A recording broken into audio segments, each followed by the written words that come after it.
Hello guys, welcome back to my channel. So as you can see that I have created this transition, this zoom transition is zooming into a person's eye and zoom out from another person's eye, and there's a clip in between. So how do you create this transition effect? So first you have to make sure you have 3 clips that you want, and so you select the first clip. You press Option plus F to create a freeze frame. And for this freeze frame, you can always cut it into 2 halves. So this is just the first step. I will explain why you have to create this later. And also, please remember that the second part of the clip, the freeze frame, make sure it's less or equals to 2 seconds or even shorter if you want.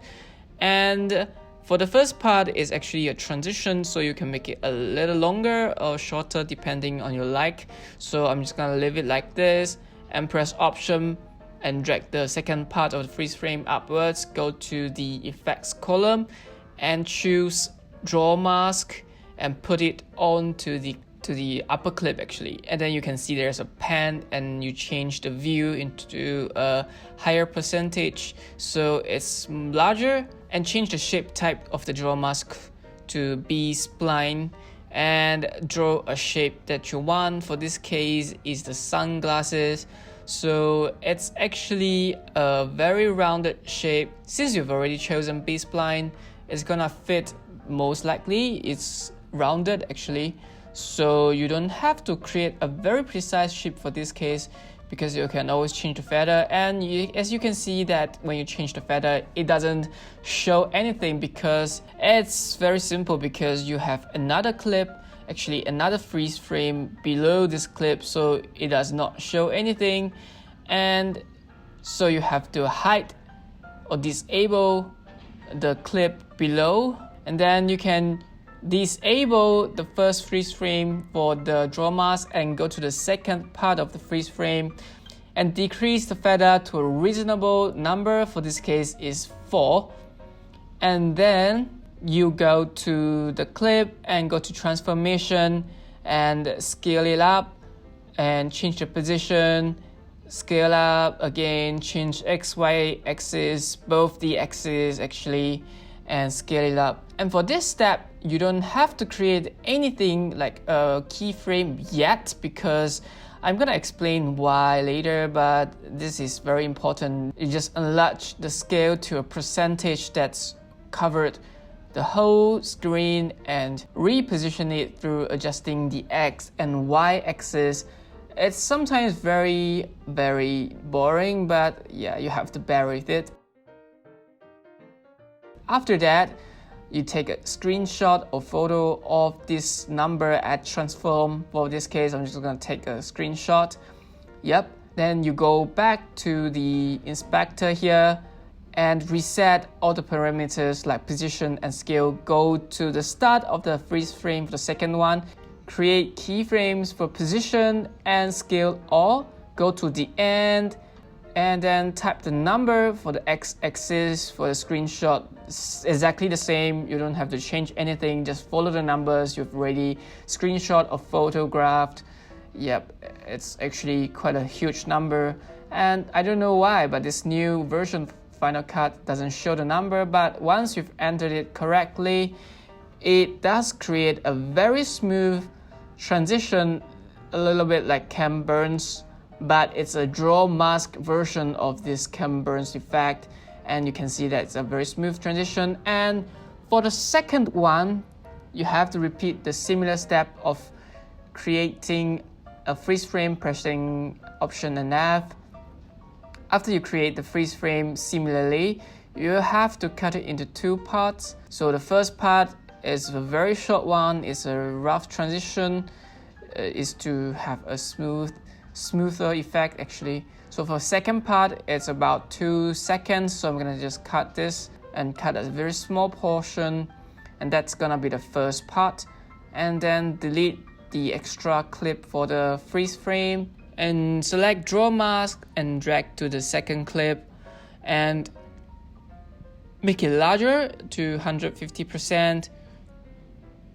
and then go to the inspector and choose B-spline and quickly create a very nice looking draw mask of the shape of the sunglasses as well. And similarly, you have to, for this case, actually you have to click invert mask, and then I have to change the control points a bit because it's a little bit out of shape.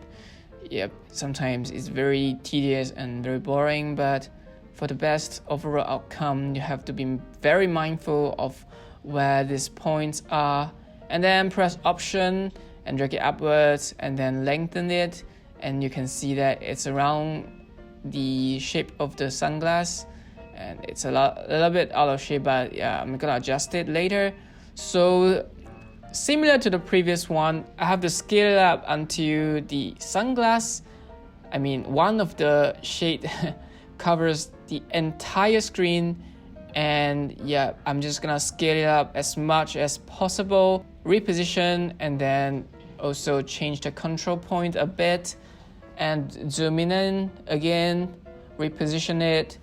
It's a very boring process, but well, you have to do this because you want your clip to look good, isn't it? So yeah, you have to bear with this, and then yeah, I think it's about there. Yeah, that's the position that I want. Okay, and then after that, you have to do a screenshot or take a photo of this, and similarly create keyframes, and then go to the end of the freeze frame. Yeah, I have to reset it first, but I've skipped this step because I assume you guys know better than I do. So I have to type in the value for x-axis. Also, it doesn't show, but yeah, I'm typing it. And for y-axis, make sure you type in all the figures correctly. If not, it does not show the correct result. And for the scale as well, and you can see that it's rather a smooth transition, but for this case, I'm gonna create a compound clip and gonna choose reverse clip for this one because I want it to be zooming out. Okay, so I drag it onto the timeline and then delete the extra clip for the freeze frame, shorten the clip a little bit and zoom in, and then shorten the first part of the clip as well. So I assume it's gonna look very cool. Yep, it looks something like this. And then for this case, I want to make this a very natural looking one, so I'm gonna go to the bottom clip and create a keyframe on the opacity here and bring down the opacity when the clip is zooming out, so it matches both of the sunglasses. Both parts of this glass looks a little bit similar like this. Yeah, you don't want it to be overly bright, and when you zoom out further, you decrease the opacity even further, and yep, up, and ultimately it's gonna look like that.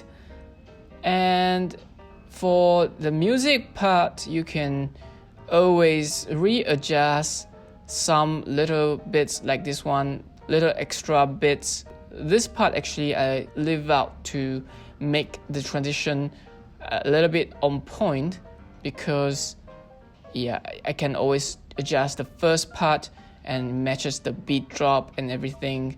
So this I leave out specifically so that I can always hit the beat drop and it's gonna look better, and the end result is like this.